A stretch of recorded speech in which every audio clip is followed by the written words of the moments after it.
Dans son ouvrage « L'histoire naturelle de la religion » 1757, le philosophe écossais David Hume s'attache à examiner les origines et l'évolution de la religion d'un point de vue empirique et historique. Hume, qui est considéré comme un des plus grands penseurs du XVIIIe siècle, aborde la question religieuse avec l'objectivité d'un scientifique. Plutôt que de considérer la religion comme une vérité révélée, il la voit comme un phénomène humain et culturel, enraciné dans les peurs, les espérances et les faiblesses de l'esprit humain. La question centrale que pose Hume est de savoir comment les religions sont nées et ont pris racine dans les sociétés humaines. Pour y répondre, il s'appuie sur une analyse historique et psychologique, tout en rejetant les explications surnaturelles. Selon lui, la religion n'est pas un don divin ni un phénomène miraculeux, mais le résultat des tendances naturelles des êtres humains. Celle-ci inclut la propension à expliquer l'inconnu et le besoin de donner un sens aux événements incompréhensibles. Ainsi, la religion est une réponse naturelle aux incertitudes et aux épreuves de l'existence humaine. Dans les premières parties de son livre, Hume explore l'idée que les religions primitives étaient principalement polythéistes. Selon lui, la tendance initiale de l'esprit humain est de voir de nombreuses divinités derrière les divers aspects de la nature. Ces divinités personnifient des phénomènes naturels tels que les tempêtes, les fleuves, les montagnes ou la fertilité, et chaque élément de la nature a son propre esprit ou Dieu. Pour Hume, le polythéisme est le résultat de la tendance de l'esprit humain à anthropomorphiser et à projeter des caractéristiques humaines sur des éléments du monde naturel. Il explique ensuite comment le monothéisme, c'est-à-dire la croyance en un Dieu unique, est apparu après le polythéisme. Selon Hume, le monothéisme est une évolution naturelle, issue du besoin de simplicité et d'unification. Avec le temps, les différentes divinités sont progressivement unifiées sous une seule entité divine. Ce processus est souvent associé à l'évolution des sociétés humaines qui passent de structures plus éparses à des États plus organisés et centralisés. Ainsi, le monothéisme reflète à la fois une simplification philosophique et une organisation sociale plus centralisée. Une autre thèse importante de Hume est que la religion est issue des émotions humaines telles que la peur et l'espoir. La peur de l'inconnu, la terreur face aux catastrophes naturelles et la difficulté à comprendre les événements de la vie quotidienne poussent les êtres humains à chercher des explications surnaturelles.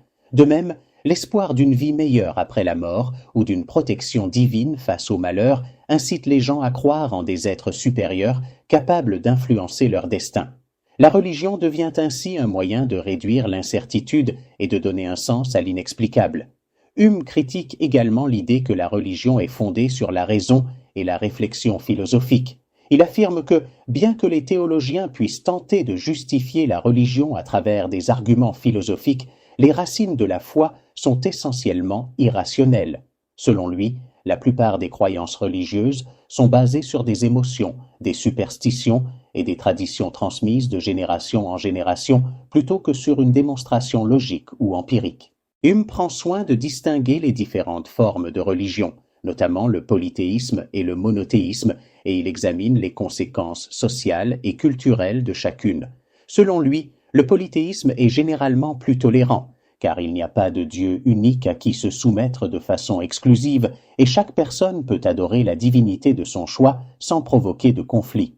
En revanche, le monothéisme, avec son Dieu unique et exclusif, a tendance à être plus intolérant envers les autres croyances.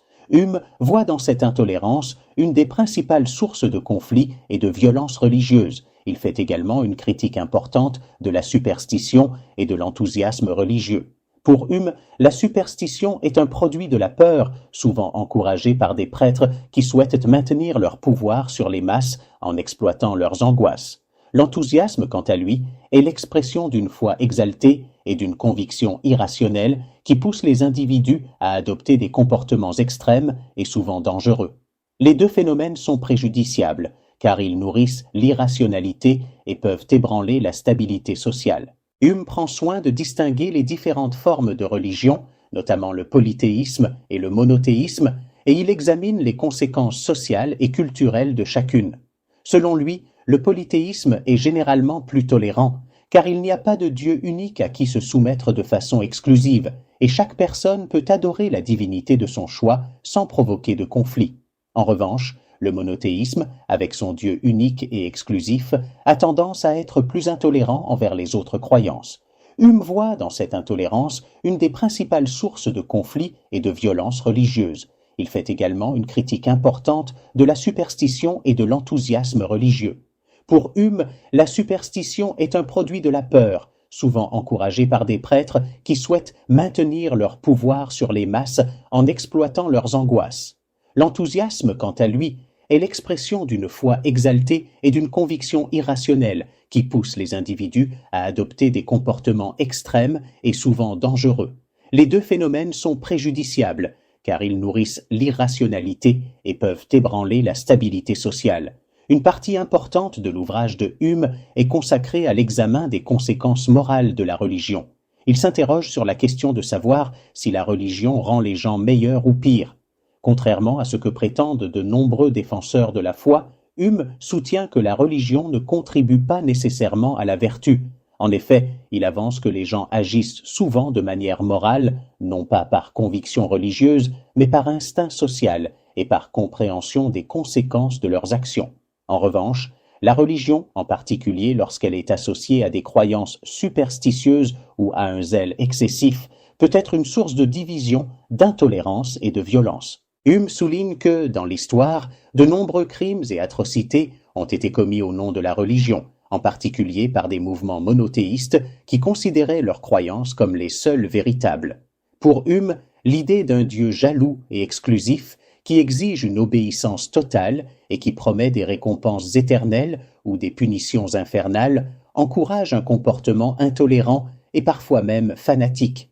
Cela contraste avec les systèmes polythéistes plus anciens, qui étaient généralement plus souples et plus tolérants, et qui permettaient une plus grande diversité d'opinions et de pratiques religieuses. Malgré son scepticisme à l'égard de la religion, Hume reconnaît que la foi joue un rôle important dans la vie de nombreuses personnes. Il ne nie pas les aspects positifs de la religion, comme sa capacité à offrir du réconfort face aux épreuves ou à fournir un cadre moral pour ceux qui ont besoin de directives éthiques. Cependant, il prévient également des dangers liés à la croyance aveugle et à l'absence de raisonnement critique. En conclusion, l'histoire naturelle de la religion de David Hume est une tentative ambitieuse de comprendre la religion à travers une perspective naturelle et empirique plutôt que surnaturelle. Hume présente la religion comme un produit des émotions humaines, en particulier la peur et l'espoir, et comme une tentative de donner un sens au monde incertain et imprévisible. En décomposant les éléments irrationnels de la foi et en examinant les conséquences sociales des différentes formes de religion, Hume nous invite à adopter une vision plus critique et plus rationnelle de ce phénomène humain.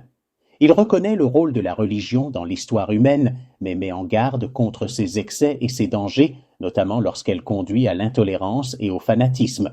En fin de compte, l'ouvrage de Hume reste une contribution majeure à la philosophie des religions et continue d'influencer les débats modernes sur le rôle de la foi dans la société humaine.